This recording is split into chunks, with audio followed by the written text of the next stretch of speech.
Como les dije, hay dos opciones que me puede dar el ejercicio. Una de las opciones es que me den todas las dimensiones de la sección transversal, que es esta que está acá. Es decir, 150 milímetros por aquí, 10 por aquí, 70 y 10. O la otra opción era que me dijeran, ese perfil que se está mostrando en el dibujo es un perfil H número tal. Un perfil H número tal. Yo voy a mis tablitas de perfiles estructurales y yo busco las dimensiones o directamente me dan cuál es el área para cada uno de los perfiles. Esa también es otra opción que se puede dar. No necesariamente les tienen que dar todas las dimensiones, sino que pueden pedirles, les pueden dar el nombre del perfil que tiene este elemento estructural en específico. ¿Qué hice yo?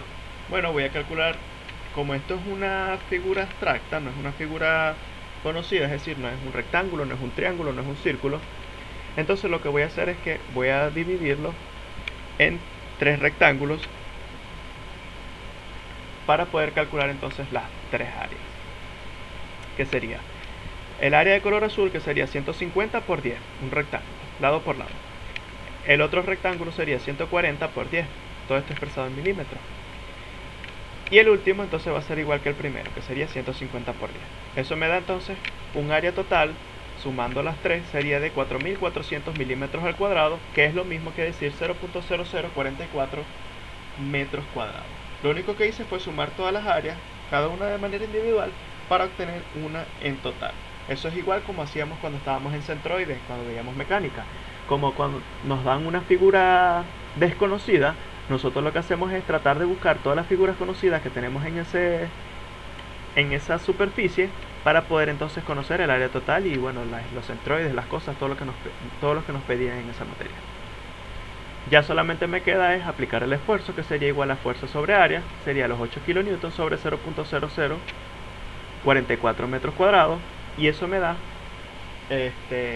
1818 kilonewtons sobre metros cuadrados, que es lo mismo que decir un kilopascal. Un kilonewton sobre metros cuadrados es lo mismo que decir un kilopascal. Es decir, que si yo escribo un newton sobre metros cuadrados es un pascal, perdón. Eso da 18,18 kilopascal. ¿Alguna duda al respecto a esto? ¿O alguna duda con respecto a algo de esto? Creo que la mayoría se quedó sin luz.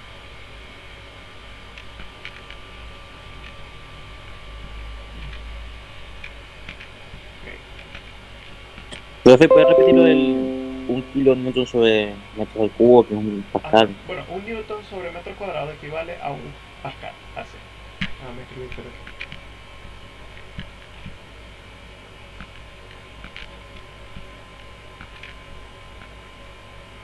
Un newton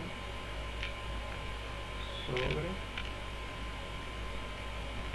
metro cuadrado es igual a un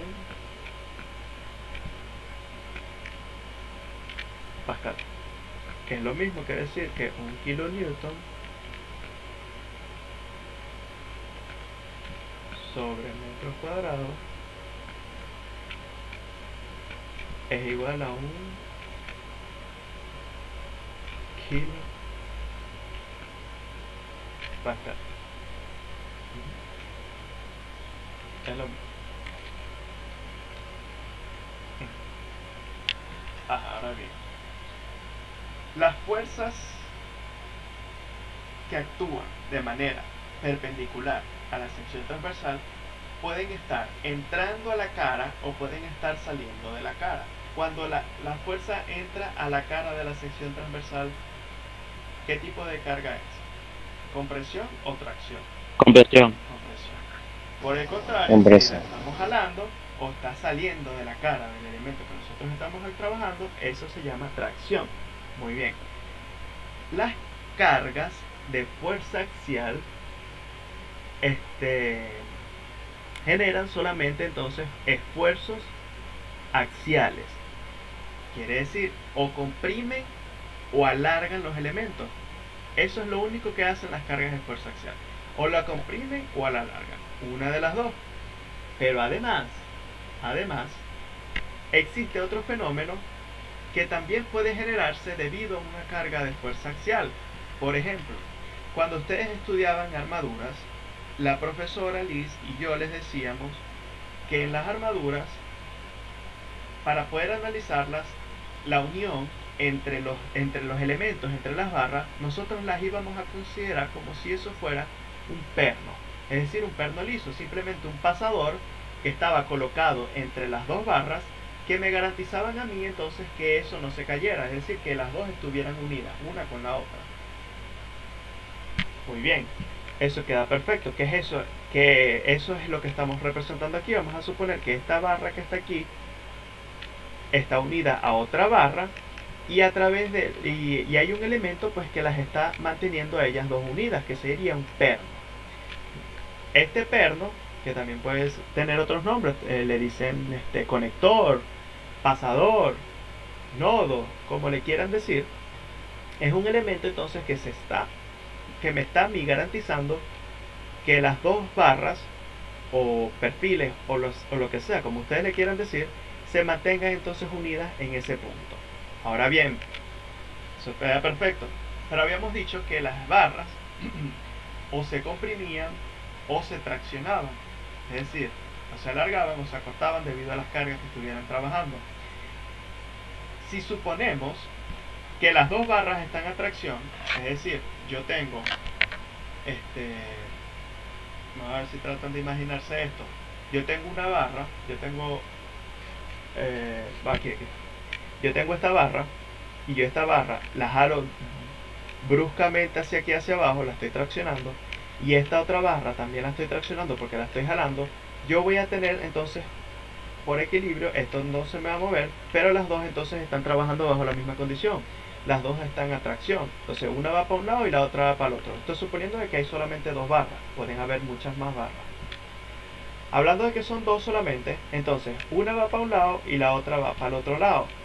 ¿Qué creen ustedes, si yo le aplico cargas súper exageradas, que vaya a suceder con este señorito perno o señorito conector o señorito nudo, que como sea que ustedes le quieran llamar, si aplicamos una carga muy grande con respecto al tamaño que tiene este elemento? ¿Qué creen que pase? Puede romperse. Eso va a romperse. Efectivamente, no es que pueda romperse, es que se va a romper, porque si estamos hablando de que yo estoy aplicando cargas exageradamente grandes en una dirección debido a esta barra y en la otra dirección debido a esta barra, este elemento va a llegar a un punto en el que se va a cortar. Así le decimos. Va a llegar un punto en el que el elemento pues se va a cortar, se va a romper. Eso es lo que nosotros le decimos. Como pueden observar, no sé si se han dado cuenta, estas fuerzas que van en distintos sentidos son paralelas a la sección transversal, pero del elemento. ¿De cuál elemento? Del conector. ¿Okay? Entonces, las fuerzas de carga axial que generan cada una de las barras para cada uno de sus lados, porque cada una es independiente la una de la otra, le están generando fuerzas del tipo cortante a la sección transversal del elemento que los está manteniendo unidos. Entonces existe algo que se llama el esfuerzo por corte debido a una carga axial. Cada vez que ustedes vean un elemento, una barra, que está unida a otra barra por un pasador, por un nodo o por un conector, como le quieren llamar, se va a generar entonces en ese punto un esfuerzo por corte debido a la carga axial. O sea que puede ser que el pasador se rompa si nosotros sobrepasamos las cargas límites a las cuales nosotros diseñamos. O sea, aquí tenemos, miren, vamos a suponer que este es el mismo caso, es el mismo pasador ese que tenemos aquí, pero ahora estamos trabajando con fuerzas de tipo compresión. Una fuerza me comprime, una barra me comprime este pasador y la otra barra me comprime este otro pasador por el otro lado. Me van a generar entonces que en algún punto se rompa el conector y se me va a generar esto. Como pueden ver, la fuerza es paralela a la sección transversal. ¿A quién llamo yo sección transversal del pasador? La sección transversal de este pasador vendría siendo esto que está aquí. Esa es la sección transversal. Si yo lo veo de frente, va a ser algo así. Esa vendría siendo la sección transversal de ese pasador que fue por donde se va a romper. Porque ese es el tipo de carga a las cuales están siendo actuantes. Estas son las solicitaciones que están actuando sobre este pasador o sobre este elemento en específico. Entonces ya saben, las cargas axiales, cuando nosotros estudiamos elementos de carga axial, no solamente significa que estamos estudiando si se va a comprimir o si se va a traccionar y cuál es el esfuerzo que se me genera debido a la compresión y tracción de cada uno de los elementos, sino que también puede ser que se genere el fenómeno esfuerzo por corte debido a la carga axial en ese punto donde estamos entonces garantizando la unión de 2, 3 o 4 elementos en un punto en específico. Como les dije, no necesariamente solamente son 2 barras, sino que pueden ser más barras aún, mediante la cual existe entonces un conector. Déjenme ver, yo creo que tengo una fotico por aquí. Creo que la tengo.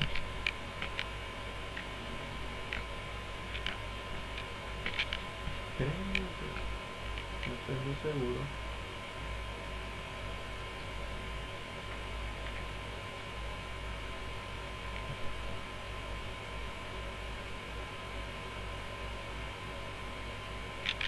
No la tengo. Pero era un conector, les iba a mostrar era que los conectores no necesariamente son pequeños, sino que a veces tienen dimensiones bastante grandes. O sea que a veces uno piensa en un pasador, en un nodo, en la cosa, y no es que sean pequeños siempre, sino que hay veces que tienen grandes dimensiones cada una de ellas.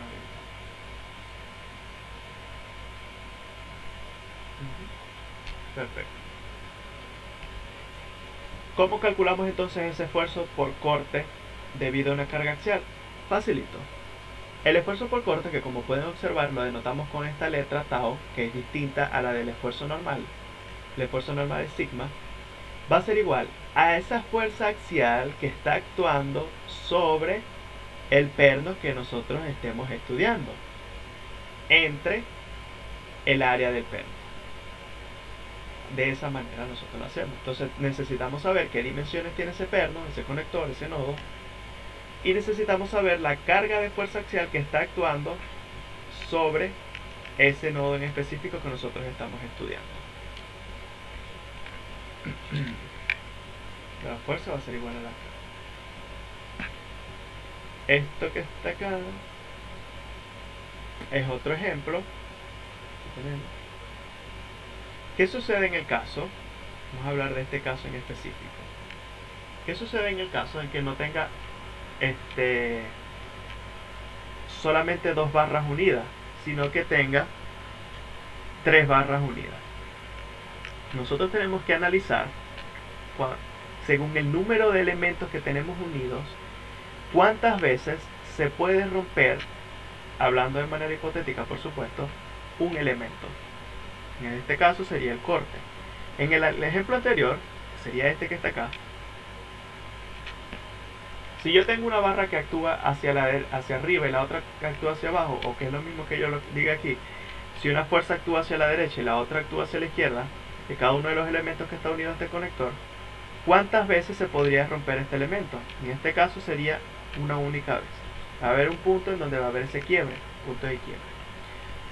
Cuando hay 3 elementos, no necesariamente va a haber un solamente punto de quiebre, porque puede ser que se rompa entre la fuerza superior y esta del medio, o puede ser que se rompa entre el elemento que está en el medio y este otro que está aquí en la parte de abajo. Entonces existen 2 puntos de quiebre que puede existir en este conector para 3 barras. Entonces, dependiendo del número de veces que se puede cortar el perno, no hablo necesariamente de barras, sino que a veces puede ser incluso en un apoyo. En un apoyo, cuando nosotros dibujamos los apoyos, a veces están unidos mediante planchas. De las planchas, que son estas de color gris que yo tengo aquí, me garantizan entonces que la barra, que es la color metálico, no se me mueva. De la barra metálica que está aquí, la otra barra metálica que está por allá, y las planchas están aquí. Me van a generar entonces que exista un corte por un lado y un corte por el otro lado. Entonces aquí hay 2 cortes, de manera de que la fuerza entonces se duplique. Me va a quedar que el esfuerzo cortante va a ser igual a F sobre 2 veces el área del perno. De manera que me queda una moraleja. Cuando yo quiera calcular el esfuerzo por corte, va a ser igual realmente a la fuerza sobre el número de cortes que puede existir en ese perno multiplicado por el área de la sección transversal de ese perno o de ese nodo o de ese conector, como ustedes lo prefieran llamar. Entonces, de esta manera es que les va a quedar. El esfuerzo cortante va a ser igual a la fuerza dividido entre el número de cortes que se presenten en el nodo, que puede ser 1, puede ser 2, puede ser 3, dependiendo de qué tan grande es ese conector y cuántas barras están unidas a él, o cuántas barras y planchas hay en ese elemento, multiplicado por el área de la sección transversal de ese conector como tal. Ese es el segundo esfuerzo que se genera. Pero además, aunque usted no lo crea, hay otro esfuerzo que se genera debido a la carga axial. Eso lo llamamos nosotros el esfuerzo por apoyo. Hay otros que le dicen esfuerzo por aplastamiento, esfuerzo por ¿cómo se llama? Por proyección. ¿A qué se refiere con eso? Bueno, que si ustedes tienen si ustedes tienen un perno que está unido a esta barra, vamos a suponer que esta es una barra, esta es una parte de la barra continúa hacia allá, hacia la izquierda, y yo tengo el conector aquí, en este punto donde voy a poder unirlo, una barra con la otra. Aquí se genera una especie de sombra, no sé si la pueden ver, déjenme tratar de dibujárselos aquí.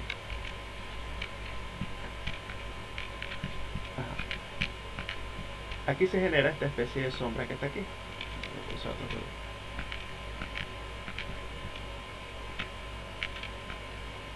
Aquí.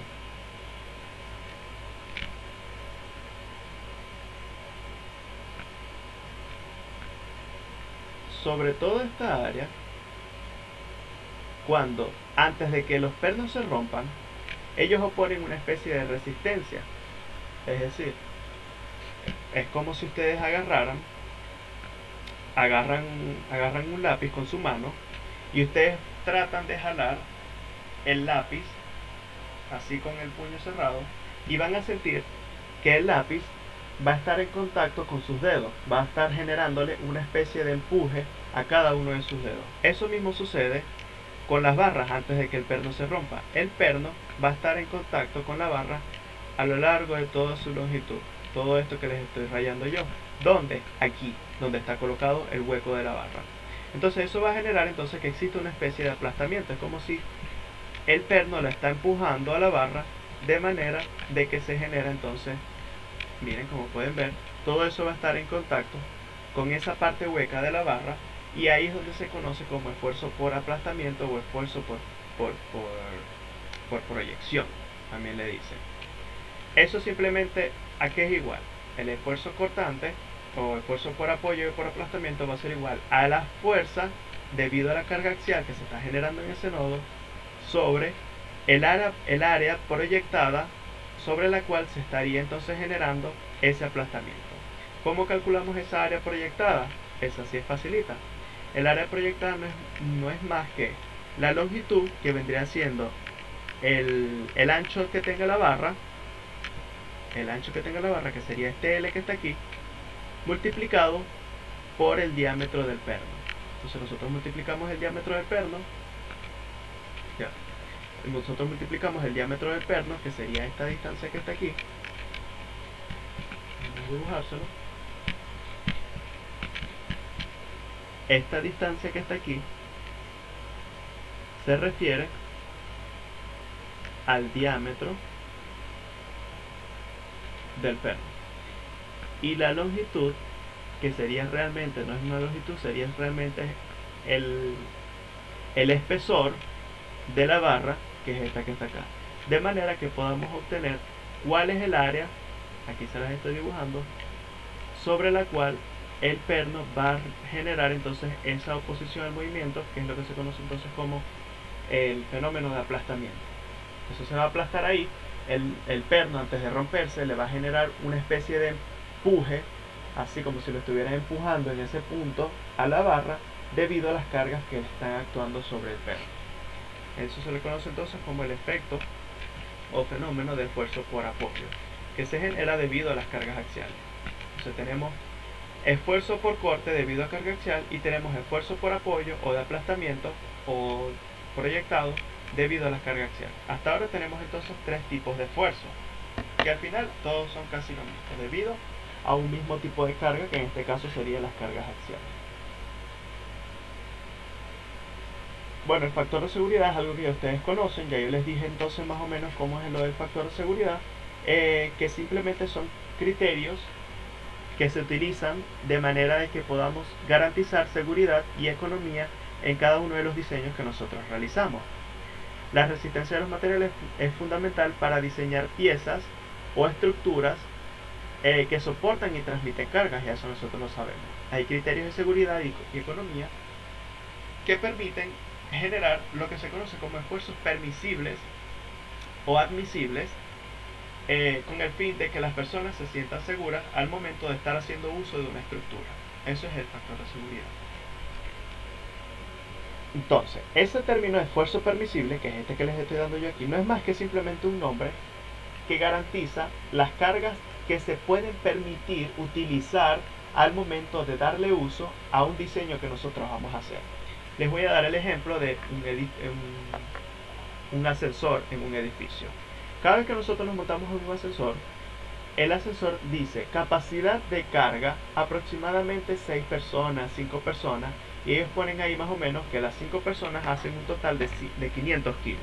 Claro, esos son personas bastante gorditas, por lo menos yo no llego ni siquiera a, no sé, ni a 70 de los flaquitos que soy, aunque ahorita estoy bastante gordito.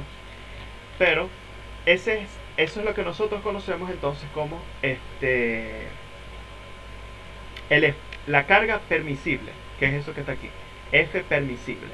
¿Por qué? Porque ya ellos conocen cuál es el área de la guaya. Vamos a ponerlo aquí, se los voy a dibujar también. Ellos conocen el área de la guaya que va a estar sosteniendo el ascensor. Vamos a suponer que aquí está el ascensor, este es el ascensor.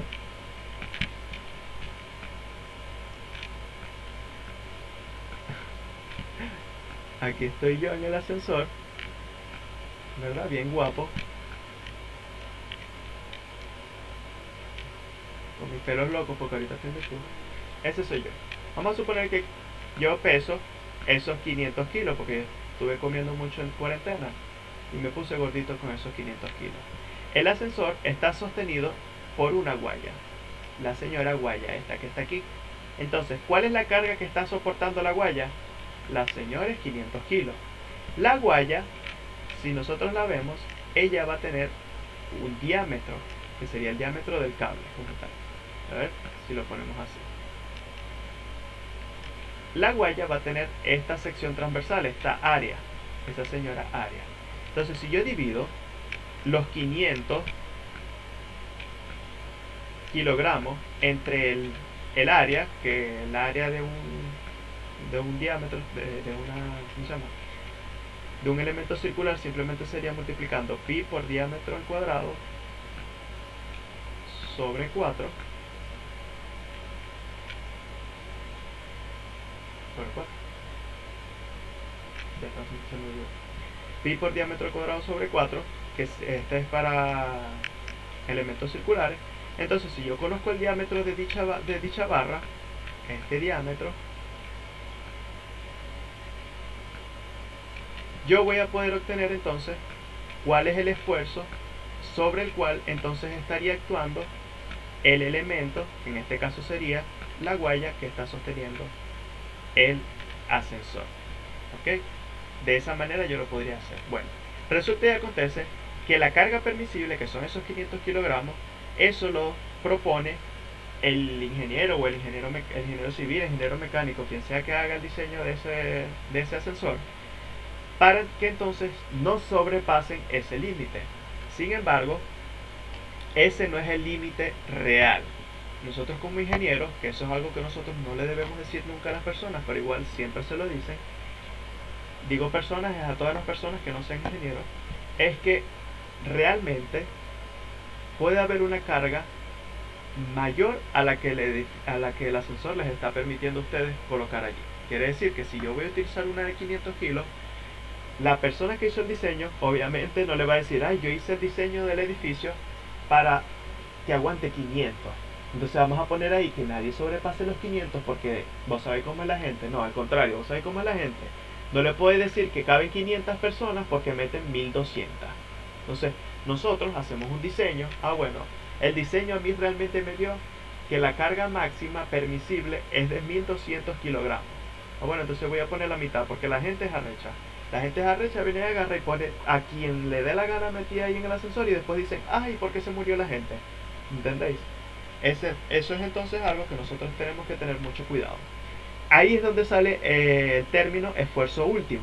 El último esfuerzo, el esfuerzo último, es el verdadero diseño que hace la persona, que hace el ingeniero, en donde considera pues las mayores cargas, las condiciones más desfavorables en todos los casos, en todos los sentidos.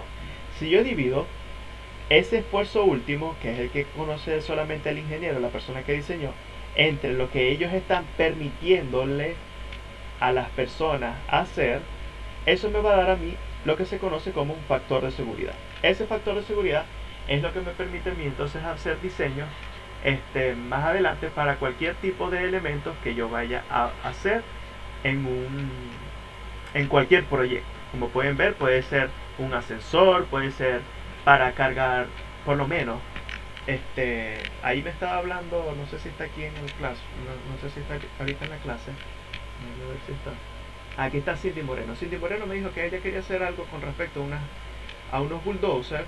Eso es una máquina que permite hacer movimientos de tierra, etcétera. Pueden levantar agregados y etcétera. Tiene una pala en la parte frontal en la cual puede hacer levantamiento de ese material.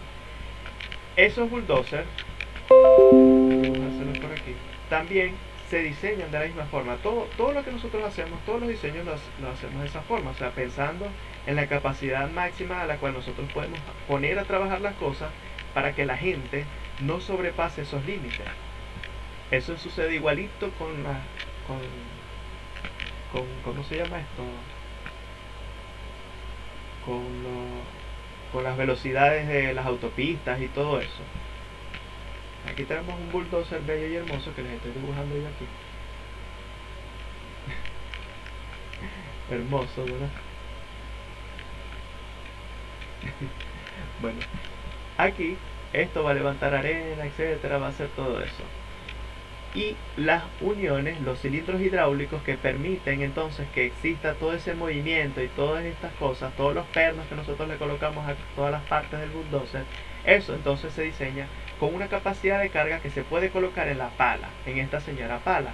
Nosotros no podemos exceder la cantidad máxima a la cual se diseña esta capacidad de carga, porque si nosotros la excedemos, entonces se va a romper el elemento, y bien costosos que son ese tipo de máquinas. Tanto como para mantenimiento como para como para comprar otro también, o sea, cualquier tipo de cosas, de ese tipo de cosas. Entonces todo se diseña en función a un factor de seguridad y a los esfuerzos últimos permisibles y los esfuerzos últimos que realmente nosotros hacemos como diseño. ¿Qué me sale de aquí de todo esto? Me salen tres tipos de ejercicios. Un tipo de ejercicio sería verificar que las cargas que están actuando sobre una estructura,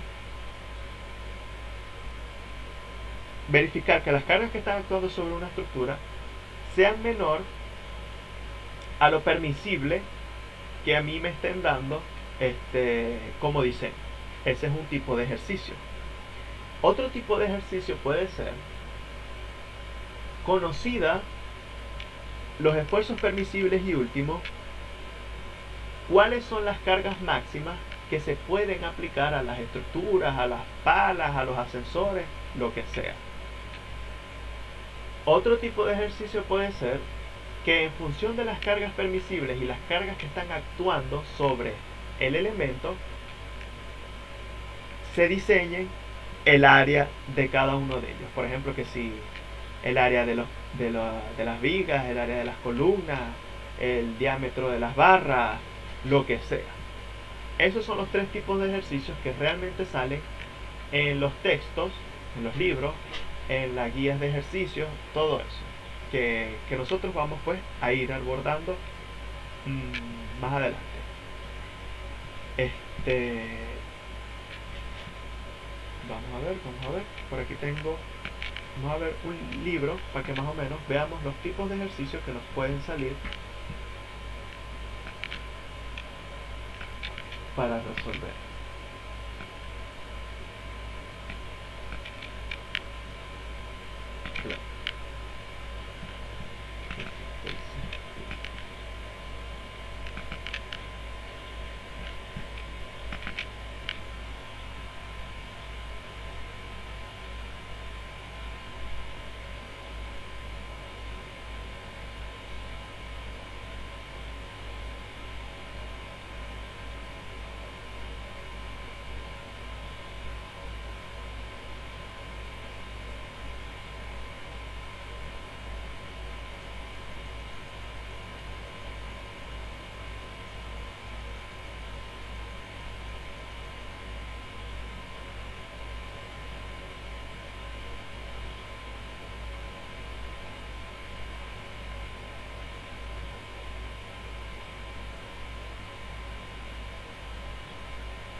Aquí por ejemplo,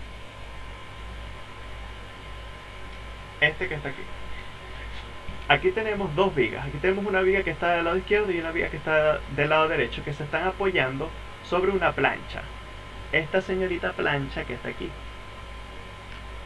Esta plancha está en contacto con un pilarcito. Eso le llaman pilarcito porque esto no es una columna, no hay suficientes dimensiones como para decir que esto es una columna. Vamos a suponer que esto es un pilarcito que está aquí. Y el pilar se apoya sobre una plancha de acero, que esa plancha de acero se apoya sobre una fundación. ¿Ok? Entonces aquí tenemos una viga de cada lado que se apoya sobre esta planchita que está aquí, y esta plancha se apoya sobre el pilar, y el pilar sobre otra plancha, y la plancha sobre otra vaina de concreto. O sea, un mollejero de cosas aquí. Aquí nos están dando más o menos las dimensiones, etcétera, y todas las transmisiones de carga que se están dando. Entonces, ¿qué es lo que hacen en este ejercicio? Bueno, pues calculan los apoyos, la reacción de la viga que va a estar en contacto con la primera lámina. Aquí pueden ver la primera lámina. Y ahí más o menos se conoce cuánto vendría siendo el área de contacto que va a tener la fuerza de la reacción que va a actuar sobre esta parte en específico. Es decir, que para ahí podríamos determinar la fuerza de aplastamiento que actúa sobre esta parte de la plancha. Luego ese aplastamiento se calcula para la columna, cada uno de los lados, bueno, la columna no, el pilarcito, y del pilarcito entonces podemos saber también cuánto va a ser la fuerza que se va a ir hacia lo que vendría siendo la fundación. Todo sería simplemente el área determinada que se puede dar en cada uno de esos elementos. También lo mismo podemos hacer con respecto a las armaduras. Las armaduras, cuando nosotros hacemos el análisis de cada una de las barras, vamos a poder saber qué tipo de barra está en tracción, qué tipo de barra está en compresión, cómo es la unión que existe entre cada uno de los elementos de las barras, si se da a través de un perno o si se da a través de otro tipo de unión. Esta armadura que está aquí pues se da a través de otro tipo de unión. Y bueno, yo se los voy a poner, o esto lo vamos a resolver más adelante cuando estemos haciendo otros tipos de ejercicios. Pero generalmente casi todos, miren, este es un entramado, son del mismo estilo. Simplemente determinar, la mayoría de los ejercicios simplemente es determinar los esfuerzos que están actuando en cada uno de los elementos en función a lo que se vaya a dar. Vamos a dejar la clase por ahora hasta aquí. Yo me voy a poner a hacerles la guía de ejercicio del primer tema, que le voy a sacar de ese libro y de otros libros que